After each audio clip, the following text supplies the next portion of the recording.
Number 10. Urine as laundry detergent. Let's start with something that sounds completely fake, but isn't. Romans used urine to wash their clothes. Yeah. Actual urine, public urine, was collected and sold to laundries because it contains ammonia, which helps remove stains. Workers called fullers would stand in tubs and stomp on clothes soaked in it, basically like making wine but way less appealing. There were even large public containers placed around cities specifically for people to contribute.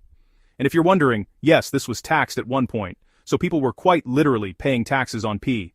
So next time you complain about doing laundry, just remember, at least your detergent didn't come from a public, street container. Number 9. Public toilets were social. Now you'd think after that, bathrooms would be private, right? Not even close.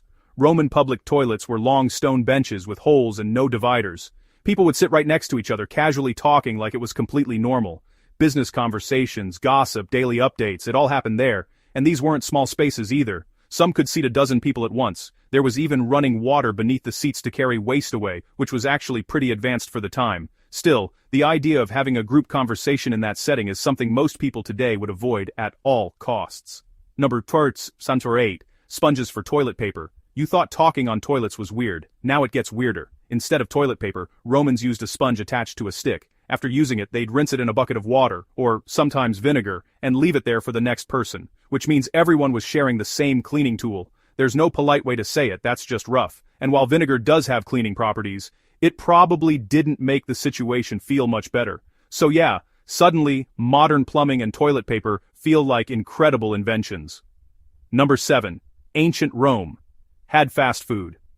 Not everything was questionable. Romans actually had something surprisingly modern. Fast food.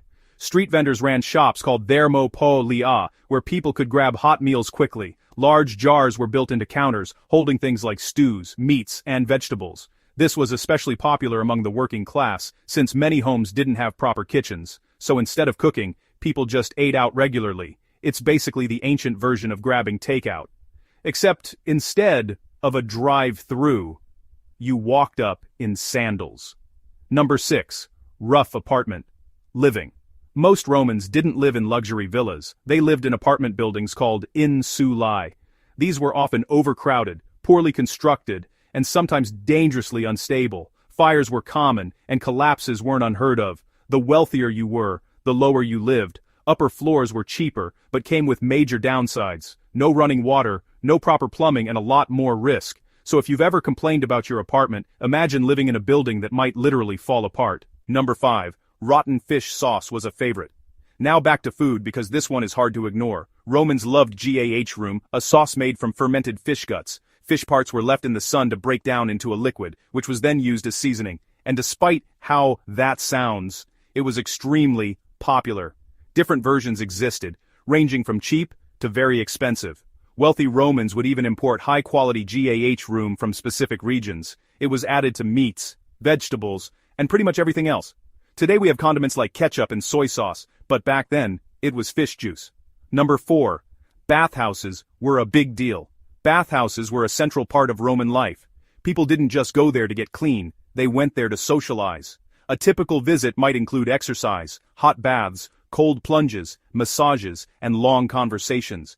It was like a full daily routine. Some bathhouses were massive, with detailed architecture, pools, and multiple rooms with different temperatures. And entry was often cheap or even free, making it accessible to many people. However, hygiene standards weren't exactly modern. The water wasn't always refreshed as often as you'd expect. So while it looked impressive, it might not have been the cleanest experience. Number 3.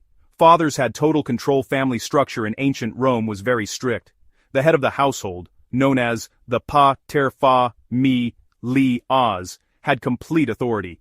And this wasn't just symbolic. He controlled finances, decisions, and in early Rome, even had extreme legal power over family members. This could include decisions about marriage, property, and more. Over time, these powers became less absolute, but the structure remained very hierarchical. So compared to modern families, it was a completely different dynamic. Just imagine if Mother's Day had existed back then. Number 2. Entertainment was brutal. When it came to entertainment, Romans had very different standards. Gladiator fights were one of the most popular events. Massive arenas were filled with spectators watching battles between fighters, animals, or both. These events were dramatic, intense, and often violent. Crowds would cheer, react, and fully engage with what was happening. It wasn't just about the fight, it was about spectacle. Public executions were also part of entertainment in some cases, so today we watch movies or sports, but Roman entertainment was on a completely different level. Number 1.